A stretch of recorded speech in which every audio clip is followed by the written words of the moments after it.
E.N.D here, day 2 for the spoilers of Innistrad Crimson Vow. In my opinion, Crimson Vow is a much better set than Midnight Hunt, and let's see why. Let's start with a common card, Massive Might. For 1 green, it's an instant target creature get +2/+2 and gain trample until end of turn. Dawnhard Geist for 1 and 1 white, it's a 1/3 Spirit Warlock. Whenever you cast an enchantment, you gain 2 life. Watch for the Future, 2 and 1 blue, it's a sorcery. Choose target player and up to 4 target cards in their graveyard. That player shuffle those cards into their libraries, then look at the top 4 cards of your library, put one of them into your hand and the rest in the bottom of your library in random order. Dread Fugue, for 1 black, it's a sorcery. It has Cleave, 2 and 1 black. Target player reveals their hand, you choose an online card from it with mana value 2 or less, that player discards that card. If you pay the Cleave cost, that is 2 and 1 black, then target player reveals their hand, you choose an online card from it, that player discards that card. If you don't know how to play Cleave, I did a tutorial explaining how this particular mechanic works. Skulking Killer, for 3 and 1 black, it's a 4/2. Enters the battlefield, target creature an opponent controls get -2/-2 until end of turn if that opponent controls no other creature. Vampire's Vengeance, for 2 and 1 red, it's an instant. It deals 2 damage to each non-vampire creature. Create a blood token. There's also the Dracula series version of this card, Mysterious Blood Illness. Remember that Crimson Vow will have box stoppers, and you can find these Dracula series in those particular box stoppers. Rare cards, Torrent's Fist of the Angels, for 1 green and 1 white, it's a 2/2. It has training, which means that whenever this creature attacks with another creature with greater power, put a +1/+1 counter on this creature. Whenever you cast a creature spell, create a 1/1 green and white human soldier creature token with training. If you don't know how to play training, I did a tutorial explaining this particular mechanic, how it works. There are 3 versions of Torrents, the normal version, the Eternal Night, and there is also the Dracula series version. Rune of Stormkick, for 1 black and 1 blue, it's a 1/4 with flying. Enters the battlefield, put up to 1 target creature card from your graveyard on top of your library. At the beginning of your upkeep, look at the top card of your library, you may reveal that card. If a creature card with mana value 6 or greater is revealed this way, transform it. And it transforms into Crotus, Lord of the Deep. It's a 3/5 with flying. Whenever it attacks, create a tapped and attacking token that's a copy of another target attacking creature. If that creature is a Kraken, Leviathan, Octopus or Serpent, create 2 of those tokens instead.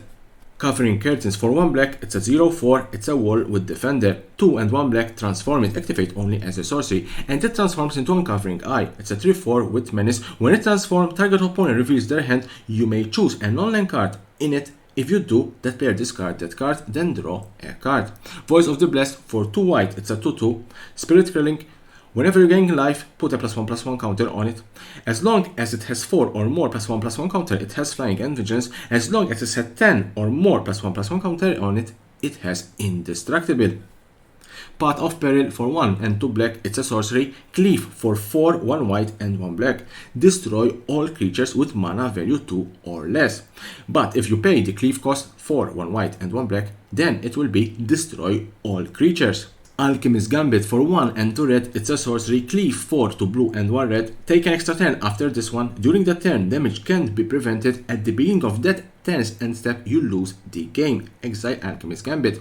So you can pay the 1 and 2 red, or you can pay the Cleave cost. And if you play the Cleave cost, things are different. Take an extra turn after this one. During the turn, damage can be prevented. And this means only one thing, that is it got a new extra turn spell. It's not only Unroot Epiphany, now we have to deal also with Alchemist Gambit. Very nice, very nice. Mythic Cards, Mana Form Hellkite, 2 and 2 red, it's a 4/4 Dragon Flying. Whenever you cast a non-creature spell, create an XX red Dragon Illusion creature token with Flying and Haste, where X is the amount of mana spent to cast that spell. Exile that token at the beginning of the next end step. This means that we got another 4-drop 4/4 flying, very strong dragon.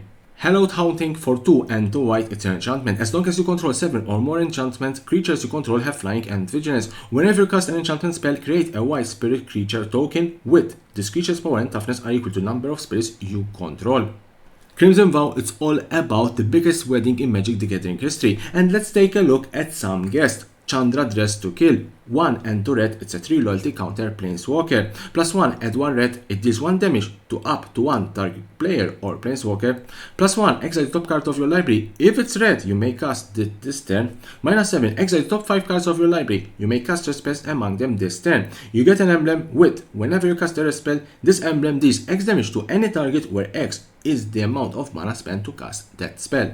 A 3-drop Planeswalker is always dangerous. Let's see if this card can see play in a new mono red deck, another red deck win. They say that no dress should outshine the bride, but Chandra Dress to Kill, especially this particular borderless version, perfectly kill it.